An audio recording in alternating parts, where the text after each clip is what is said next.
Qu'est-ce que c'est que ça? Et qui êtes-vous? Moi, tu peux me tutoyer, je m'appelle Isaac. Viens, éloignons-nous de ce cocotier, c'est dangereux. Alain! C'est qui lui? Mais qui est ce jeune homme? C'est Isaac Newton, c'est un collègue. Enchanté. Voici le schéma de la situation. Ça va servir à quoi? À calculer la vitesse avec laquelle le coco allait te frapper. Bien.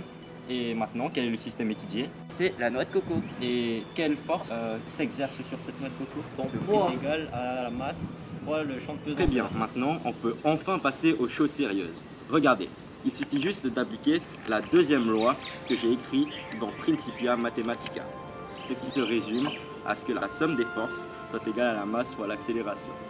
Donc ainsi dans le repère on peut barrer les M et dans ce repère-ci on peut avoir donc AY de D car c'est en fonction du temps que la noix de coco tombe égale le champ de pesanteur. Là on voit G il va vers le bas alors que notre axe il va vers le haut. Donc je pense qu'il faut mettre un moins G parce que ça va vers le Mais bas. tu as raison Eric. Et qu'est-ce qu'on fait maintenant?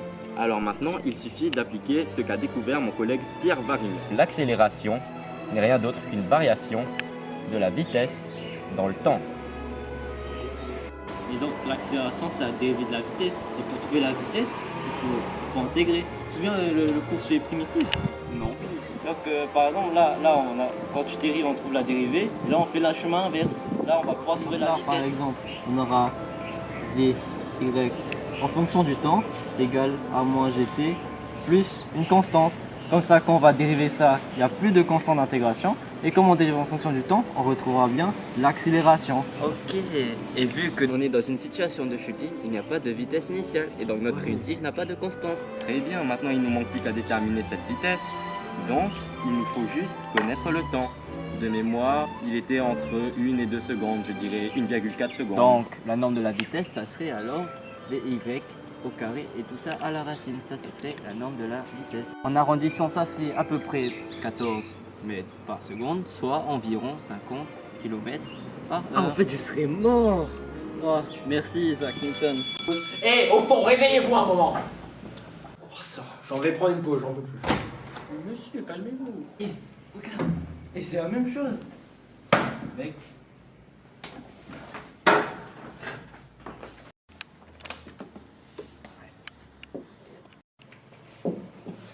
Et qu'est-ce que vous faites là encore?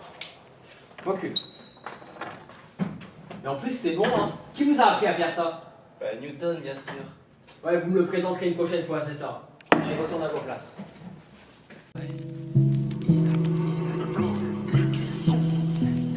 Salutations à vous les enfants, mettez donc du respect sur mon nom. Vous parlez bien à Isaac Newton. Isaac Newton, ouais. Les enfants ici c'est la cour des grands. En vue de vos notes, vous êtes des cancres, ouais. Vous êtes des cancres. Vous êtes des cancres. Je suis pas Pythagore, moi c'est Newton. Je somme sous un arbre et tombe une pomme. Oh tiens, la gravité, ouais.